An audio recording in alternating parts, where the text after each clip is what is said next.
Когда долго живешь и много-много проходишь вот таких сломов, и видишь и результаты, и видишь усилия для того, чтобы что-то изменить, то, в общем, приходишь к какому-то выводу.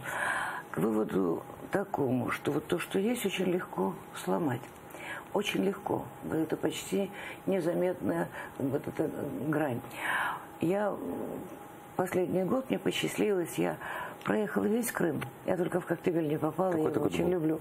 Ну вот в 13 декабрь 13. У меня была презентация книги, у меня были спектакли, у меня были творческие встречи.